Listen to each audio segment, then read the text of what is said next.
Well, welcome. Tonight's going to be a wee bit different. I'm meeting up with a friend from the local camera club who knows his way to a special area in our local town. It's a cave that was used by Bonnie Prince Charlie, but it also has allegedly a really nice waterfall beside it. This could be something that could be a really good surprise for us tonight.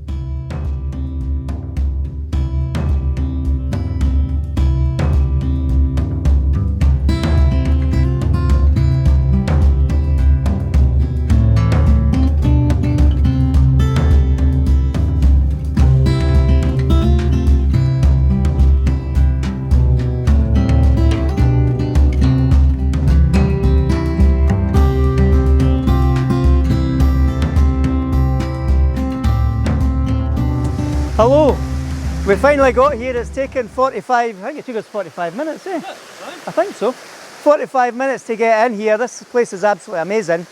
This is Alan. Alan's a member, Stirling District Camera Club, of where I am as well. And Alan has been here before and he kindly brought me here tonight. So this area is called the Tuch Estate, just outside Canvas Barn in the Stirling area. There's a lot of history to this place, Alan, eh? There is, yeah. So the history here, allegedly, is that this is where Bonnie Prince Charlie came before he went and did the Battle of Preston Pans in 1745. But there's also another story that says this is where Bonnie Prince Charlie came when he was fleeing for the British troops after the Battle of Culloden. So it's hard to tell what we believe in it. But if it wasn't for Alan, this is an absolute stunning location. So what we're doing is there's a cave at the back of the waterfall and it's called Charlie's Cave. We're actually in the Tuch Burn and the waterfall's got a couple of names. It's called the Tuch Waterfalls in Gilmore's Linn. And similar to the other waterfalls we've shot, Linn means in Gaelic dark or dark pool. So there is a dark pool at the base of this waterfall. So we'll crack on. I've got a composition here of the waterfall. I've got the waterfall coming in the third of the side of the screen. I've got ISO 640 because it's quite dark in here. I've got f8 and I'm at an eighth of a second. And I've got a 2-second timer on the camera. And the reason I've got eighth of a second is I want streaks in the water, so I'm just zooming in to check that that's streaky, so that's exactly how I want it. How do you take shots in a dark area like this, Alan? Depends on how I want the water to look. Normally I would just expose for the area, take a shot, see what the water looks like. And then try and expose it so that use a slower shutter speed to get more motion in the water and just play about the shutter speed. Yeah. Get what you want. And then that's the key thing we've spoke about in other videos, that folk always think when you talk about camera settings, I think you're talking about gobbledygook. But it's really what you're after, isn't it? So tonight we want to slow the water down. So because it's dark, we either have to play a bit with shutter speed or we play a bit with ISO. Or f-stops, and it's what do you go for? So we go for shutter speed because we want to smooth the waterfall. Because of all the light, we need to up the ISO because it's too dark. And then depending on how much detail you want, you change your f-stop. So I'm now going to take a panoramic shot. I'll show you the panoramic shot now. But as usual, I'll just share my images as I go along.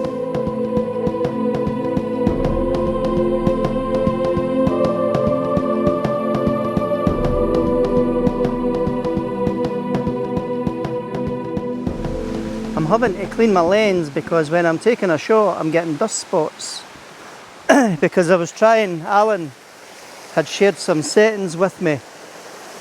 So I'm trying 2-second exposure, f13 and ISO 320. I focused in on the ferns beside the falls, and because it's a brighter setting I'm getting a bit of a halo.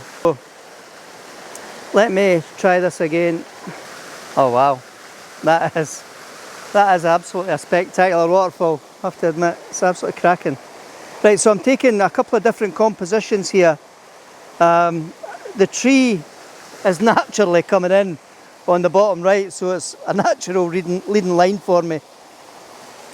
I'm just going to tilt my camera down a bit. In fact, I might zoom in.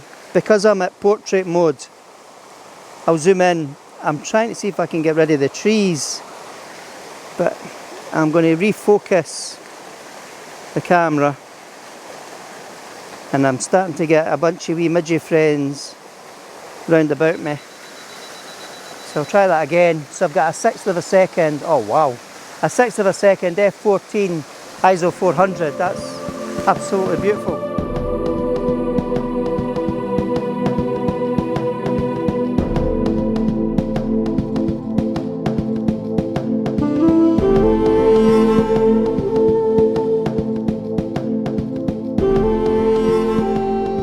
I'm going to up my ISO just to darken it, up my f-stop to darken it just a bit.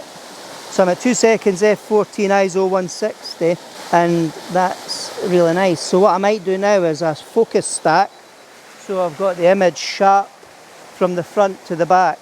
So I'm going to focus in on these rocks right in front of me, and then I'll try and focus in on the ferns at the edge of the falls. It actually looks quite mystical. See, when you focus in the foreground and you've only got the top half of the fall coming down, it's quite misty and soft. It's nice. Wow. So I only needed 2 shots for that panoramic. So there's another shot I've just spotted, and I'm going to zoom in as much as I can, because what I want to get is there's ferns.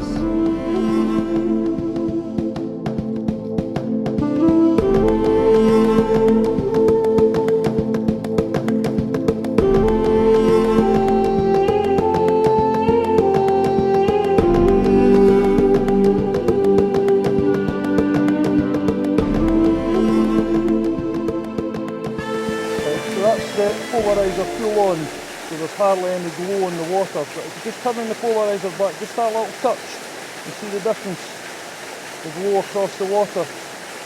Wow, that's really cool.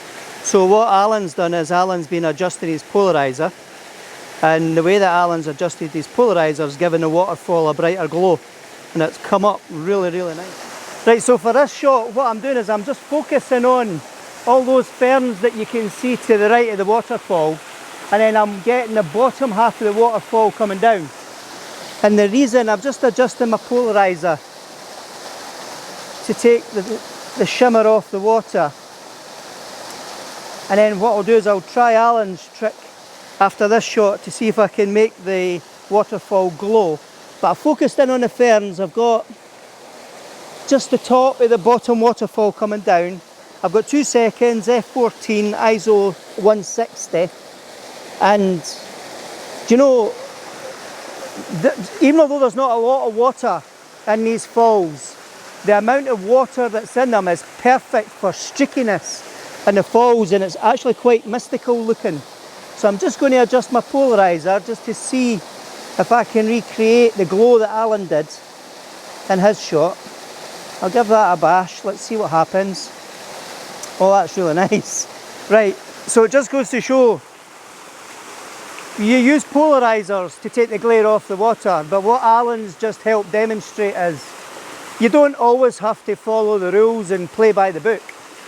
If you just adjust the polarizer just a way to put some more glare into the water, you can actually highlight and exaggerate the water, and it gives it a nice soft glow, but brings out the whiteness in the water. And that is a really nice image. So what I'll do, I'm kind of spoiled here, because I love this position right in front of the falls so much. So what I'm going to do is I'm going to do a panoramic, and I'm just going to leave the polarizer in the setting that I had it, just so that we do have some glare from the falls. I'll work my way up, and that's having a really nice effect. It's such a Jurassic-y looking place. I mean, it's an absolute cracking location. In fact, it's a beautiful location. Oh wow. So even the top half of the falls, I've just noticed, I'm going to heighten my tripod because I just noticed a composition at the top half of the falls, and what I'm going to do is I'm going to focus in on the falls at the top, because that is absolutely amazing. So if I just adjust my polarizer, I don't make it too glary, I'll just zoom in and refocus at the top of the falls. Now, a tip is, when you're photographing moving water, it's very difficult to focus in moving water. So find a focal point beside it. So there's a bunch of ferns at the top of the waterfall beside the falls. So I've focused in on those ferns, and that will give me the focal distance that I need. And that, oh wow. Actually, the water at the top of the falls is coming out like a fan. And, oh, that's really, really nice. Absolutely stunning. Wow, it's amazing. Right, so what I'm going to do now is I saw another composition. So at the top here, we've got a whole bunch of ferns and roots for the trees that are all hanging down.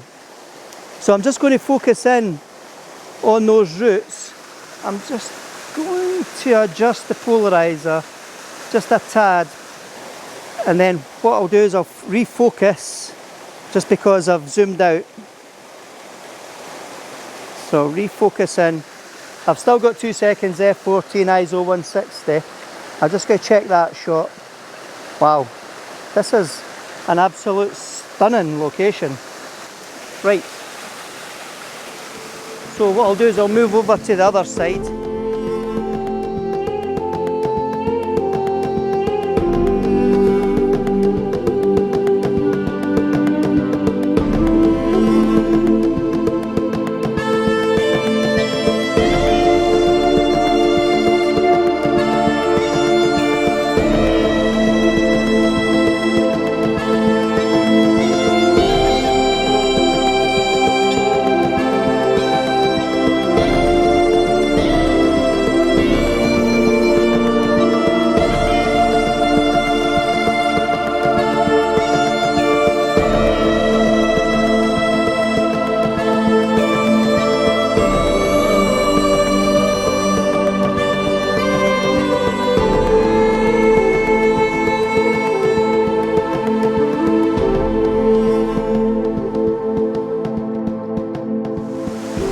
Okay, so I'm going to take a panoramic shot here, and I'm going to take 4 or 5 images. I'm going to start for the far left, and then I'll work my way around. And then what I'll do is I'll work my way into the mouth of the cave, which is immediately to my right. I'll take those 4 images and I'll bring them together, and that'll give me a panoramic view.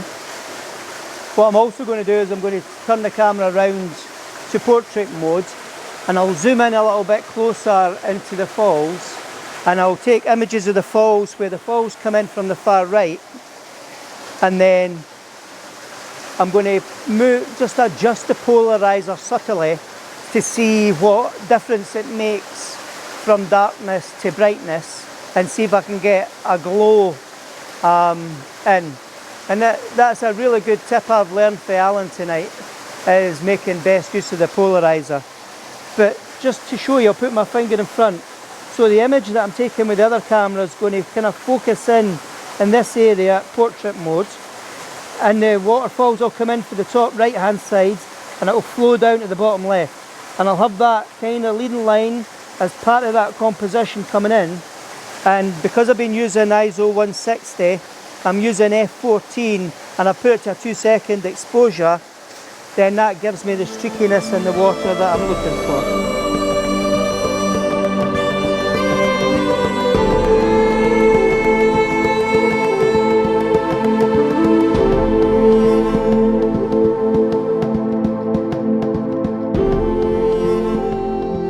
Okay, so I'm getting further and further into the cave. What I'm going to do here is I'm going to do a panoramic view, and I'm going to have about 4 or 5 different images in the panoramic. It's because I want to get detail in these rocks that are covered in moss in front of me. So what I'll do is I'll put my hand in front of the lens, And then that way I know the panoramic's going to start.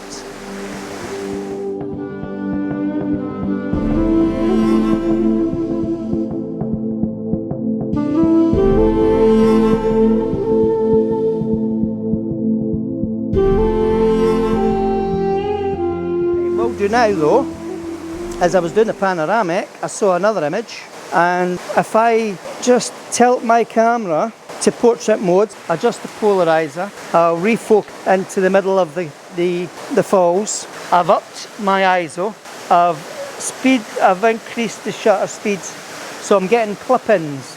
So what I'll do is I'm going to reduce the ISO down to ISO 250, and let's see how that goes. And there we go, perfect. I've got no highlights in the image whatsoever on the water. So I'm going to focus on the rock beside the falls. I'm still going to keep my setting at ISO 250, f14 2-second exposure. Oh wow, oh wow. Right, I'm going to tweak the polarizer so that I've got a shadow of the falls coming through the water, and then I'll get a vertical white line. Hopefully, oh, and I have, and oh wow, this waterfall just keeps giving. This waterfall is absolutely unbelievable, it's stunning. So what I'm going to do is focus in on the top of the waterfall from this angle. I'll zoom in as much as I can. I'll focus in at the top of the falls just to make sure I've got the right focus point there. I'm going to try these settings first. Oh wow, they're nice. I'm just going to adjust the polarizer to darken it down. Oh, nice, really nice. So now we can wander behind the falls in the cave.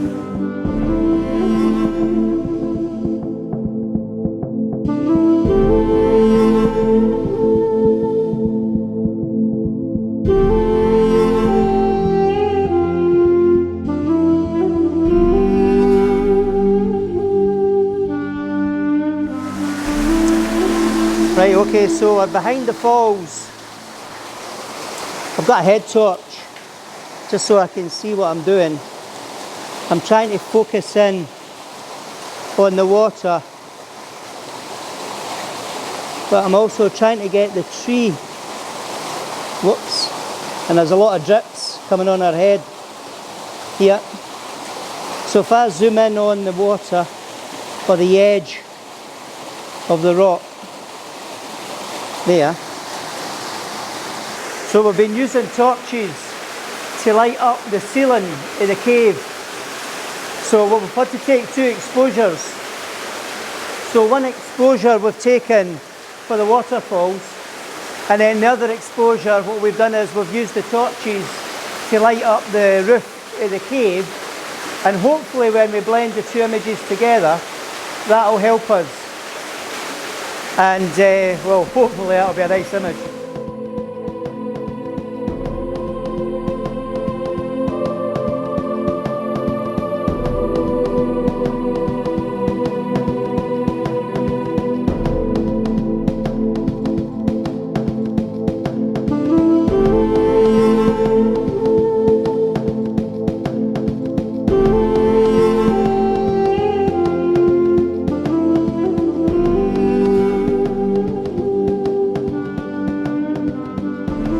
Oh, there's a wee mist coming down.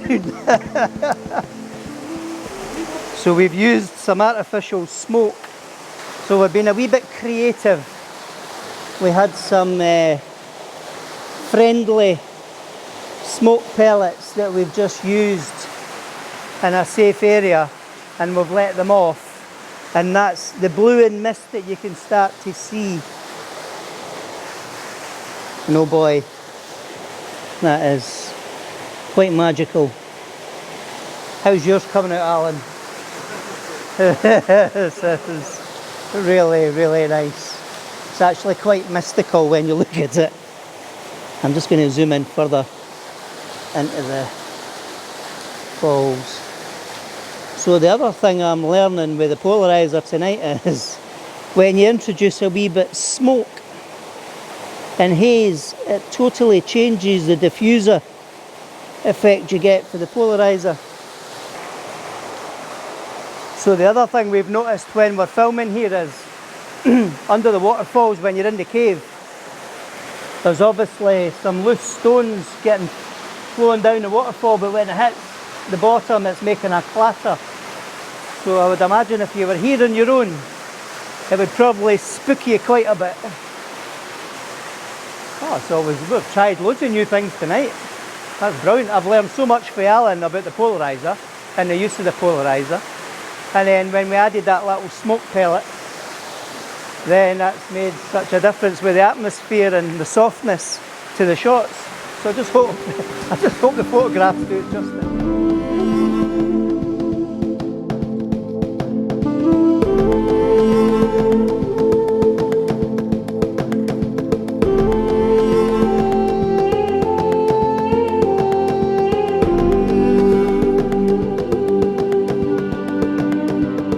Okay, so I'm just going to take a couple of shots straight on at the falls, but what I'll do is I'm just going to heighten my tripod and then I'll adjust my way back from there. I'm going to turn it to portrait mode, turn the camera on, go into live view, and actually I can get a really nice shot here. So I'm just leveling the camera. I'm just tightening the tripod there. Right, so I'm just going to focus in on the centre. I'm actually up to f16 because I want to see if I can get as much detail in the foreground as possible without having to do a focus stack. I'm just going to tweak up the ISO. I've got ISO up to 800. I'm just going to move the polarizer around. I've got some sparkles in the water and we'll see how that shot comes out. Yeah, it comes out really nice. I'm just going to tweak the camera to make sure it's level. I'll take that shot again, and I've got the rocks in the foreground and I'm just checking. Oh, the water tonight is absolutely beautiful for that waterfall. Branches coming down on the right hand side, which might help to frame the image a bit. So I'm just trying to focus just now, take my shot. So the kind of framing is with the ferns on the left hand side, and I've got this droopy branches for the tree here. So what I might now do is just turn that round. I'm going to zoom in just to the falls only, and I'm going to do what every photographer's told not to do, and that is put the falls right in the centre of the image. So I'm going to focus in on the rock beside the falls. I'll take my shot. I'm just a wee bit underexposed, but that keeps the highlights at the water, and oh wow, that really comes up dreamy. Oh, it's really, really silky smooth. I love the way that the top of that waterfall, because it's little bursts of water that's coming out, it's like a big fan. So when you slow it down, it's like a fan of water. So I'm going to turn the camera over into portrait mode, and I'm just going to offset the fall a little bit to the left. I'm going to refocus. Actually, there's leaves on the rocks, so I'm going to focus in on the leaves. I'll take that shot. I never changed my polarizer, so I'm going to have to adjust my polarizer. Oh, that was really nice. Actually, that is absolutely stunning. I'm just amazed I didn't know about this place, and it's absolutely under my nose. It has been for years. I mean, my brother-in-law sent me a photograph of it a few months ago, but that was after I'd found out about it. But again, the image that he shared with me, they've only taken the top half of the falls, and it was a beautiful image, and I was always dying to come here. And then when Alan offered to bring me down, because he'd been before, that was just the jewel in the crown. Right, so that's that image finished. I'm just going to zoom right out now, And I'm going to have the falls coming in on the right hand side, and I've got the fallen trees on the left hand side. I'm just going to change my focal point, and my focal point, I'll be focusing in on those ferns. And I've done it again, I never checked the polarizer. So once it's finished this image, and do you know, actually I really don't want to adjust the polarizer because that is such a really nice picture. So the polarizer was actually in the right place. And oh yeah, I'm just turning this round a little bit. I'll get another photograph. It's absolutely amazing. It's a stunning location. I really hope these images turn out and you get to see the beauty of this place.